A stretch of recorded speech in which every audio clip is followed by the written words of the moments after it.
आज के मुख्य समाचार। कई क्षेत्रों में भूस्खलन से भारी तबाही। श्रीखंड यात्रा प्रशासन ने तय की भोजन और ठहरने की दरें। आईजीएमसी शिमला में एयरपर्सन 2025 का भव्य समापन। राशन के लिए अब मोबाइल फेस स्कैन जरूरी। जाठिया देवी में बनेगी मैग्नेट सिटी। राजीव बिंदल तीसरी बार प्रदेश अध्यक्ष नियुक्त। सड़कों पर लगा ट्रैफिक का जाम। 4 जिलों में रेड अलर्ट जारी। अब समाचार विस्तार से।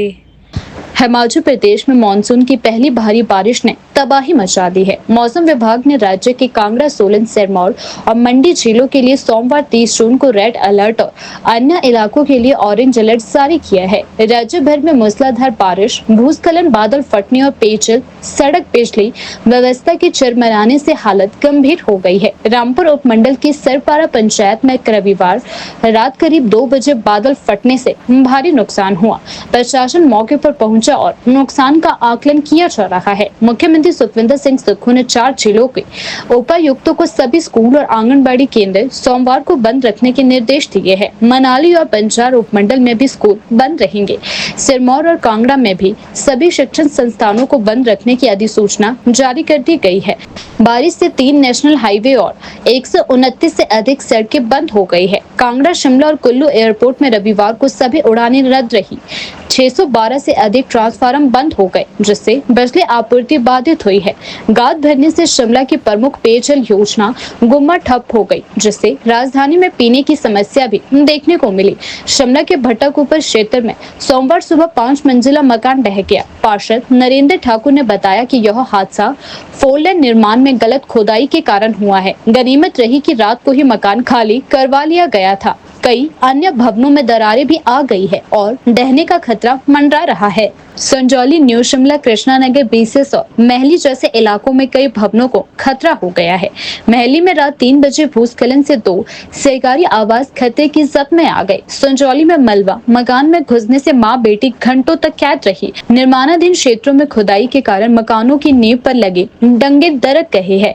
नगर निगम शिमला ने घोषणा की है कि शहर में अब सभी खुदाई कार्यों पर रोक लगाई जाएगी। महापौर सुरेंद्र चौहान ने अधिकारियों को निर्देश दिए हैं कि बरसात के मौसम में किसी भी निर्माण स्थल पर अस्थिर खुदाई की अनुमति नहीं दी जाएगी। संजौली, महली और भट्टाकुफर में खुदाई से हुए नुकसान के बाद यह निर्णय लिया गया है। राज्य में 5 जुलाई तक येलो अलर्ट जारी किया गया है। प्रशासन और मौसम विभाग लोगों से अपील कर रहे हैं कि वे बेहद सतर्क रहे, अनावश्यक यात्रा से बचे और आपदा से जुड़े निर्देशों का पालन करें।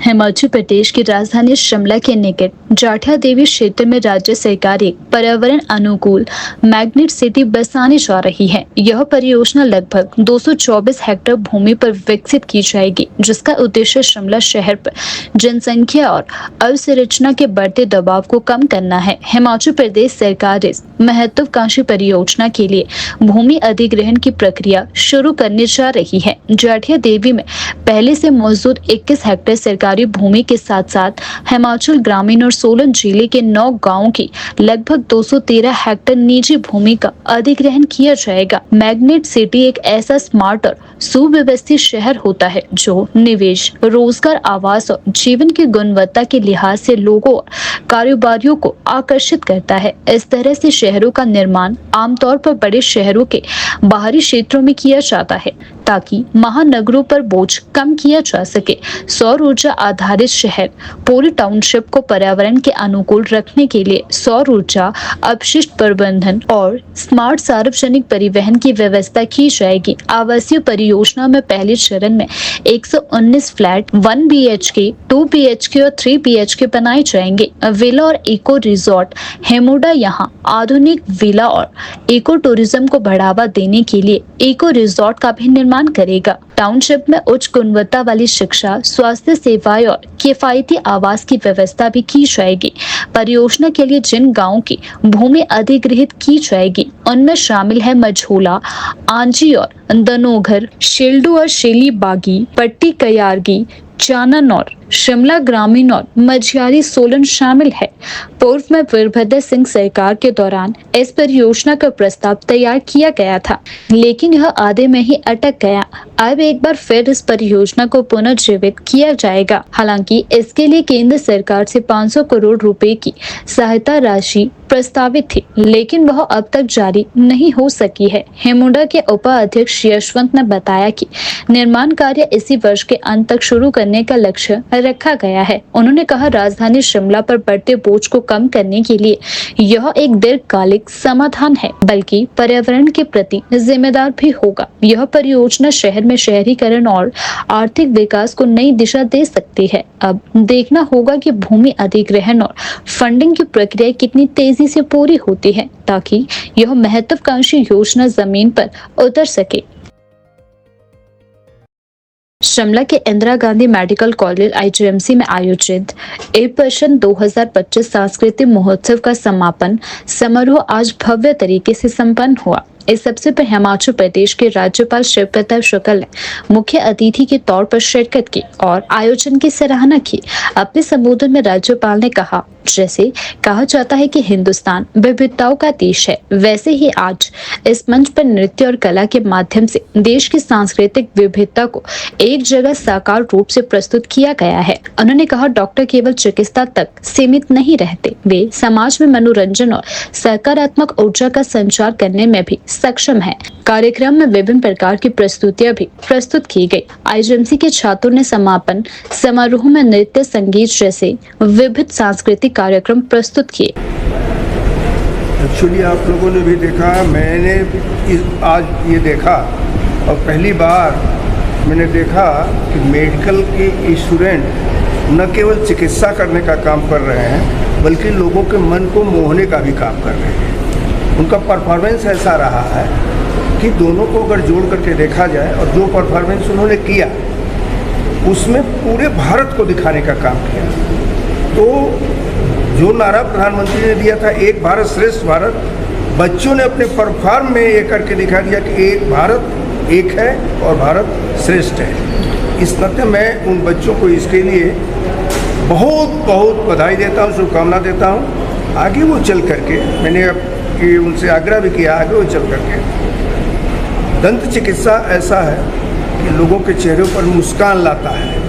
तो दंत चिकित्सा करने वाले लोग केवल मन से ही नहीं, उनके चेहरे से भी समाज में लोगों को अच्छा बनाते हैं। वो ऐसे ही सबको अच्छा बनाते रहें, ये मेरी शुभकामना।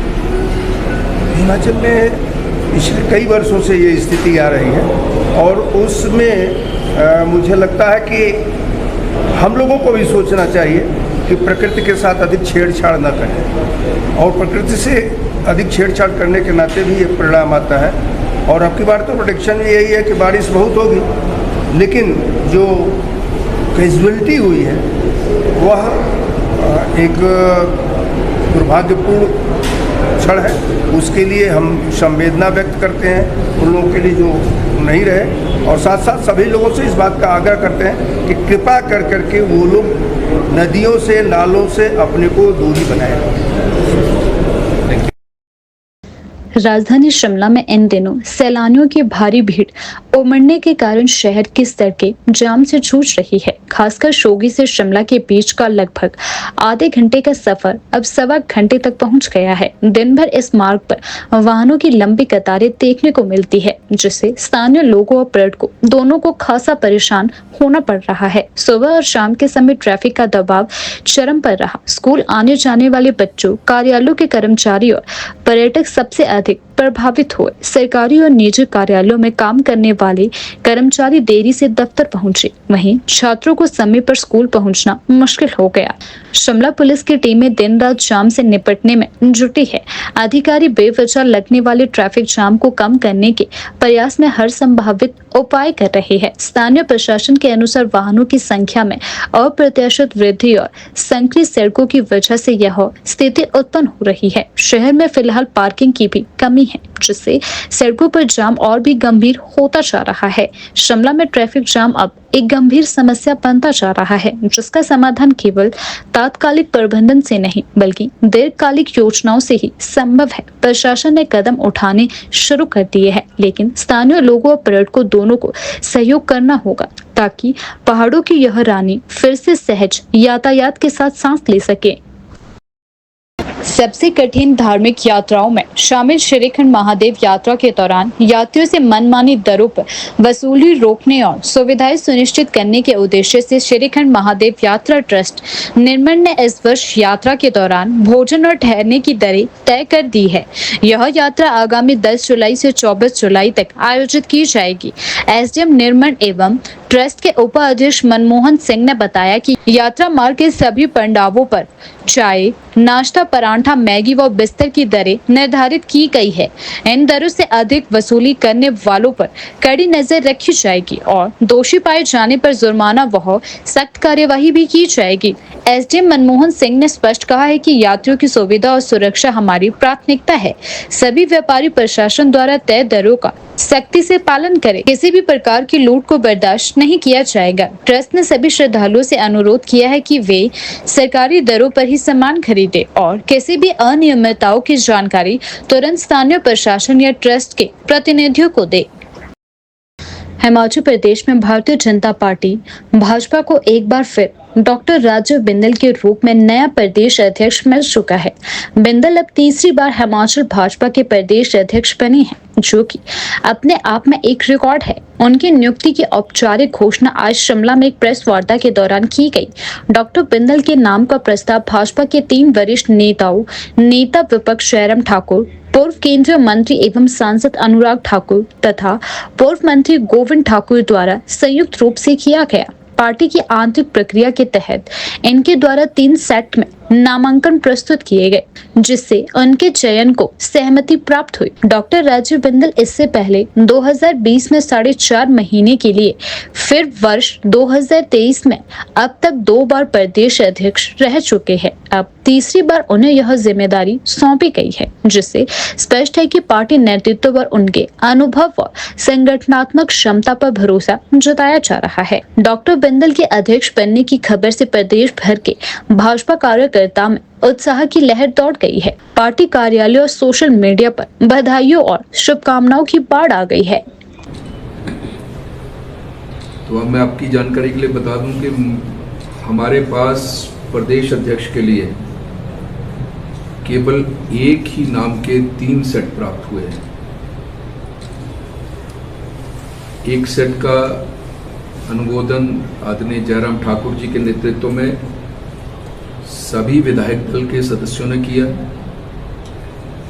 दूसरे सेट का अनुमोदन हमारे बड़े वरिष्ठ सांसद आदरणीय अनुराग ठाकुर जी के नेतृत्व में सभी सांसदों ने किया और सभी जो हमारे पूर्व के अध्यक्ष रहे हैं उन्होंने किया। और तीसरे सेट का अनुमोदन पार्टी के वरिष्ठ नेता, पार्टी के उपाध्यक्ष, पूर्व मंत्री आदरणीय गोविंद ठाकुर जी के नेतृत्व में सभी पार्टी के पदाधिकारियों ने तीसरे सेट का अनुमोदन किया। और उसी के साथ जो 8 राष्ट्रीय परिषद के सदस्यों का निर्वाचन था, उसमें हमें 2-2 सेट के रूप में 8 नाम प्राप्त हुए। उसकी जानकारी मैं आपको दे दूं। श्री गोविंद ठाकुर जी, श्री पवन काजल जी, डॉक्टर राजीव सहजल जी, श्री त्रिलोक कपूर जी, श्री बिहारी लाल शर्मा जी, श्री संजीव कटवाल जी, श्रीमती रशिमधर सूद, श्रीमती पायल वैद्या। इन 8 नामों के 2-2 सेट हमें प्राप्त हुए हैं। अभी तक 5 बजे तक नाम वापसी का समय है। इसलिए मैं आपकी जानकारी के लिए बता दूं कि जो अध्यक्ष और हमारे जो 8 जो राष्ट्रीय परिषद के सदस्यों का जो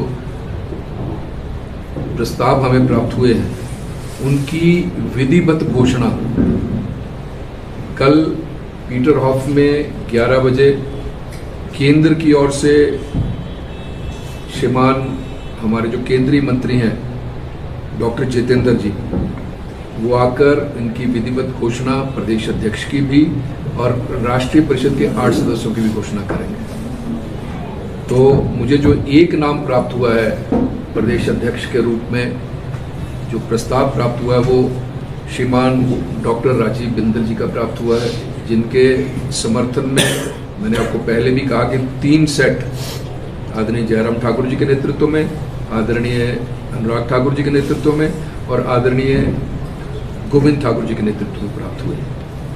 अब इन नामों की, क्योंकि अभी 5 बजे तक नाम वापसी का समय है, तो इसलिए ये जो नाम हैं 8 सदस्य, राष्ट्रीय परिषद के सदस्य और प्रदेश अध्यक्ष, इसकी विधिवत घोषणा कल 11 बजे पीटर हॉफ में एक भव्य कार्यक्रम भारतीय जनता पार्टी की ओर से किया जा रहा है और आदरणीय डॉक्टर जितेंद्र जी, केंद्र के हमारे मंत्री और जिनका यहाँ दायित्व लगा है केंद्र की ओर से, वो आकर विधिवत घोषणा पीटर हॉफ में कल करेंगे। हिमाचल प्रदेश में सार्वजनिक वितरण प्रणाली पीडीएस को और अधिक पारदर्शी और आधुनिक बनाने की दिशा में एक बड़ा कदम उठाया गया है। अब प्रदेश के लगभग 29.65 लाख राशन कार्ड धारकों को डिपो में राशन मोबाइल फेस स्कैन के माध्यम से मिलेगा। यह नई तकनीक पूरे प्रदेश में लागू कर दी गई है। अब तक राशन वितरण के लिए फिंगरप्रिंट या ओटीपी आधारित प्रणाली का उपयोग किया जा रहा था, लेकिन तकनीकी खामियों के चलते कई उपभोक्ताओं को परेशानियों का सामना करना पड़ता था, जैसे फिंगरप्रिंट का मेल ना खाना, आधार से मोबाइल नंबर लिंक ना होना, ओटीपी का ना जाना। इन समस्याओं को देखते हुए राज्य सरकार ने फेस स्कैन तकनीक को एक सुरक्षित और प्रभावी विकल्प के रूप में लागू किया है। अब उपभोक्ता का चेहरा स्कैन होने के बाद उसे राशन दिया जाएगा। इससे यह सुनिश्चित होगा कि राशन केवल वास्तविक और पात्र लाभार्थी को ही मिल रहा है। चलने फिरने में असमर्थ उपभोक्ताओं के लिए एक विशेष व्यवस्था भी की गई है। राज्य सरकार ने यह भी घोषणा की है कि जो उपभोक्ता असमर्थ है या वृद्ध है, उन्हें डिपो धारक घर जाकर मोबाइल के माध्यम से फेस स्कैन कर राशन देंगे। यह कदम वरिष्ठ नागरिकों और विकलांगजनों के लिए राहतकारी साबित होगा। इस प्रणाली को बिलासपुर जिले में 1 सप्ताह पहले पायलट प्रोजेक्ट के तौर पर शुरू किया गया था, जहां 1.14 लाख राशन कार्ड धारकों को इसका सफलतापूर्वक लाभ मिल चुका है। जिला खाद्य एवं आपूर्ति नियंत्रण अधिकारी विजेंद्र सिंह पठानिया ने बताया कि बिलासपुर में इसे सकारात्मक प्रतिक्रिया मिली है और डिपो संचालक इसे सहजता से अपना रहे हैं। राज्य खाद्य एवं आपूर्ति विभाग के निदेशक राम कुमार गौतम ने जानकारी दी है कि पूरे प्रदेश में यह प्रणाली औपचारिक रूप से शुरू कर दी गई है। हालांकि शुरुआती कुछ दिनों में तकनीकी दिक्कतें आ सकती है, लेकिन विभाग द्वारा लगातार निगरानी और समाधान की व्यवस्था की गई है। यह डिजिटल पहल न केवल पारदर्शिता को बढ़ावा देगी, बल्कि राशन वितरण प्रणाली में भ्रष्टाचार और फर्जीवाड़े पर भी लगाम लगाएगी। हिमाचल प्रदेश में मौसम ने एक बार फिर विकराल रूप धारण कर लिया है। मौसम विभाग केंद्र शिमला द्वारा सोमवार को कांगड़ा, सोलन, सिरमौर और मंडी जिलों के लिए रेड अलर्ट और अन्य क्षेत्रों के लिए ऑरेंज अलर्ट जारी किया गया। मुख्यमंत्री ठाकुर सुखविंदर सिंह सुक्खू ने हालात को गंभीर मानते हुए इन जिलों में स्कूलों और आंगनबाड़ी केंद्रों को बंद रखने के निर्देश जारी किए।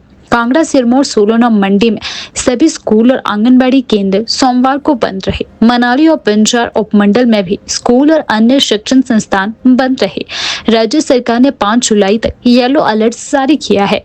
शनिवार रात से हुई भारी बारिश ने प्रदेश भर में 3 नेशनल हाईवे और 129 से अधिक सड़कों को बाधित कर दिया है। अब तक मानसून सीजन में 39 लोगों की जान भी जा चुकी है। कांगड़ा, शिमला और कुल्लू एयरपोर्ट से रविवार को सभी उड़ानें रद्द रही। 612 से अधिक ट्रांसफार्मर बंद हो गए, जिससे बिजली आपूर्ति प्रभावित हुई। 6 पेयजल योजनाएं ठप पड़ी रही। कालका शिमला हेरिटेज रेलवे ट्रैक पर मलबा गिरने से 4 ट्रेनें रद्द रही। पौंटा शिलाई NH 5 घंटे बंद रहा, जबकि कालका शिमला हाईवे पर चक्की मोड़ के पास भारी भूस्खलन से ट्रैफिक भी बाधित रहा। राजधानी शिमला में भूस्खलन के कारण कई भवनों पर खतरा मंडरा रहा है। कई जगह मकानों की नींव कमजोर हो चुकी है। नगर निगम ने खोदाई के सभी कार्यों को तत्काल रोक लगाने के आदेश दिए हैं। प्रदेश सरकार और आपदा प्रबंधन विभाग हालात पर नजर बनाए हुए है। सभी जिला उपायुक्तों को आपात स्थिति से निपटने के निर्देश दिए गए हैं। लोगों को नदियों और भूस्खलन संभावित इलाकों से दूर रहने की सलाह भी दी जा रही है। हिमाचल में लगातार हो रही बारिश ने जनजीवन पर गहरा असर डाला है। प्रशासन जहां राहत कार्यों में जुटा है, वहीं लोगों से अपील की गई है कि वे सतर्क रहे, अनावश्यक यात्रा से बचे और मौसम विभाग की चेतावनियों का पालन करें।